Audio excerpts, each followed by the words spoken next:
And joining me this evening from Wellington is one of the co-organisers, if you like, from the South Island, the hīkoi activator, Teresa Butler. Teresa, thanks for your time this evening. Kia ora, Chris. Kia ora from Christchurch to Wellington. It's been a big day for you. First of all, how are your feet feeling after all that walking? They're swollen.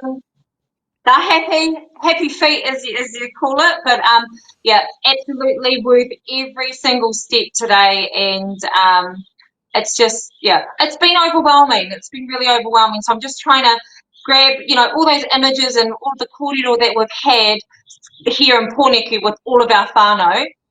It's really hard to describe.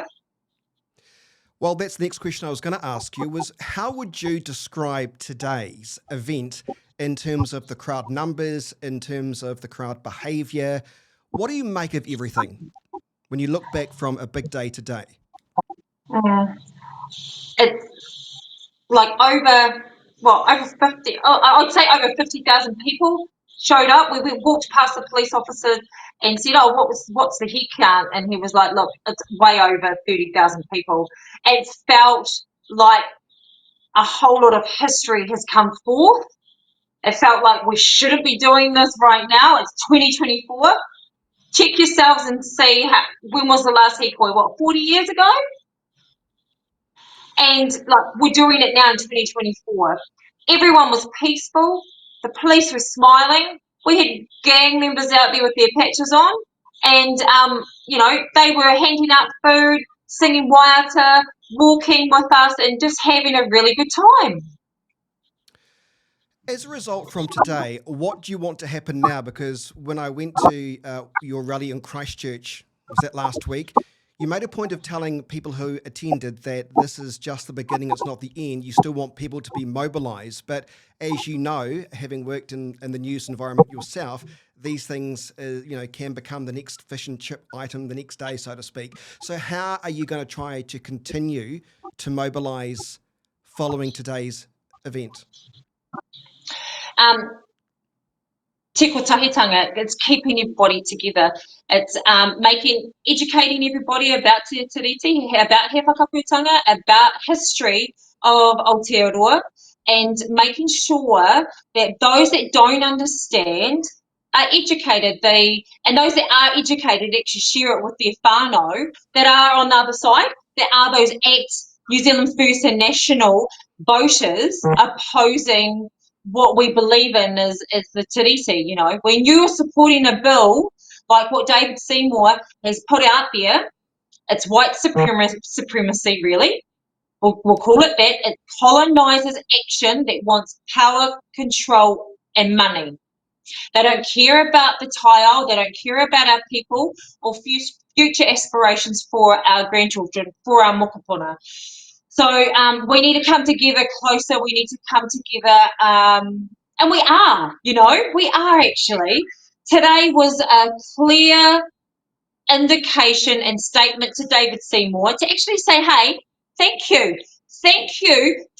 for bringing us together like this, bigger than ever, because the next one will be another huge hīkoi, because it's not going to finish. He came out today, right?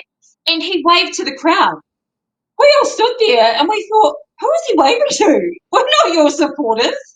And then decided to say to us, as the protesters, I've come here to, I want to have a proper conversation. And this is a clear indication that none of these people want to have a proper conversation with New Zealanders. So he really pushes it back onto us, like everything Māori do is a negative. You need to ask him that question. Everything he thinks in his head is so muddled and messed up. He's feeding that into his supporters. We walked past a couple of people today, and they, I was holding my daughter's hand, and one guy turned around to me and he said, I'll just give it up.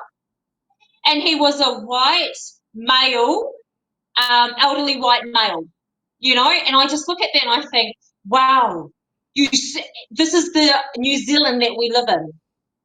He is the one that needs to be educated.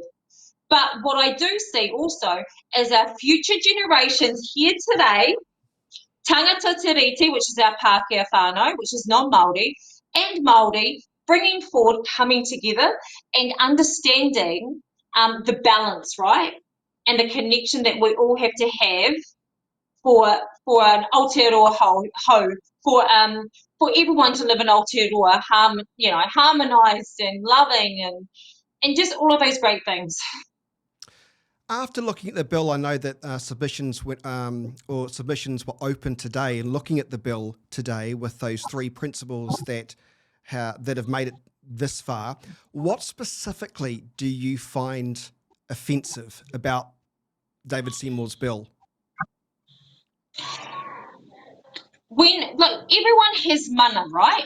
Everyone inside has mana, but when he's disrespecting tangata whenua and putting everyone else's rights as suppose in the same playing field, it takes away our whakapapa, right? It takes away what our tipuna and our Pākehā tipuna and the Crown back then signed.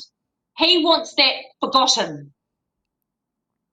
So when we have our tipuna's aspirations and whakaaro back then, he wants that completely wiped. We all have mana, but we also, as Māori, want to be respected. He wants everyone on the same playing field. And when you do that, you're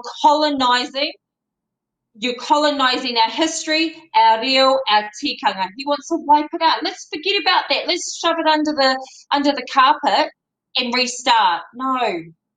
Because again, it's all about power, money and control. When you say Seymour wants everybody on a level playing field, what do you mean by that?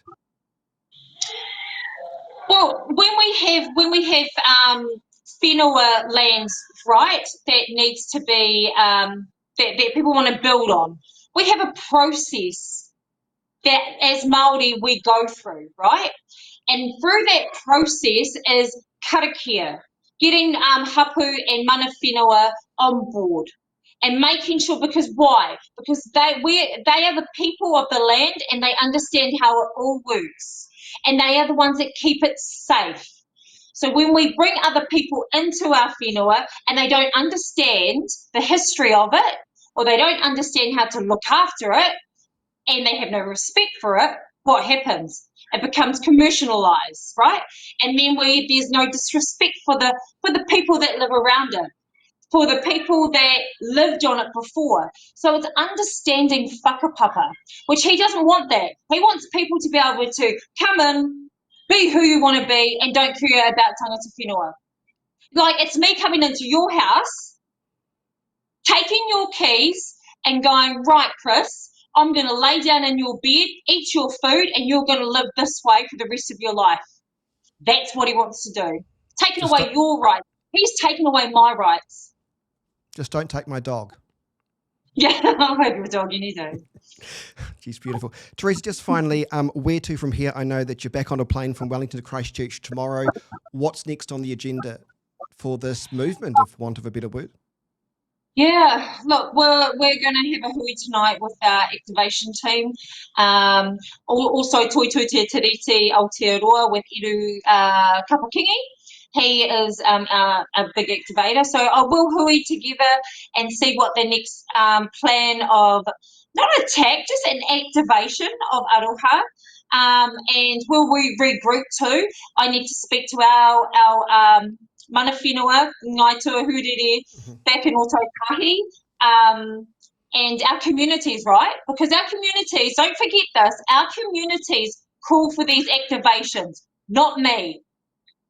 I'm just the person that is one organiser, but I have to go back to my community leaders now and say, hey, what do we do? How is everybody feeling? How is your whānau feeling? How are you getting along?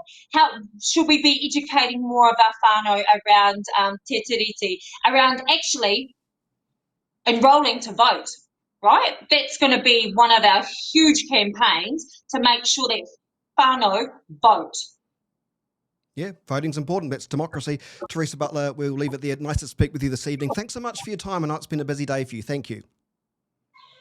Humari e.